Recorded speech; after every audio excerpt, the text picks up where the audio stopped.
In our industry, there are blind spots everywhere, and it reminds me of a funny experience I had with my son as an inexperienced driver, driving around the streets of Atlanta and wishing that there was a brake pedal on my floorboard of the passenger seat and clutching onto the arm of the door.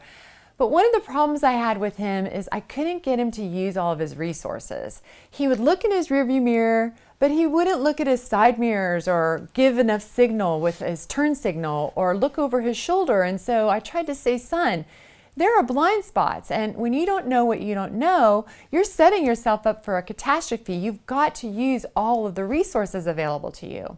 And that reminds me of what's going on in our legal industry. The attorneys and sometimes their staff don't know what they don't know. I'll give you a good example. I worked with a client once that had 300 gigabytes of data in a review platform.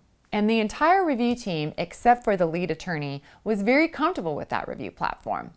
So the attorney instructed the litigation support team to migrate all of the data to the review platform that he was comfortable with. What's wrong with this picture? He didn't know all of the challenges and the hiccups associated with migrating the data. He also didn't know how long it would take and all the billable hours that the litigation support team had to just write off. In addition to that, he didn't recognize the value of becoming competent with another piece of technology so that moving forward, he would be able to give his client a solid recommendation on what review tool was best for their case. So in the end, we want you to just get in the driver's seat, use all of your resources, and avoid being sideswiped.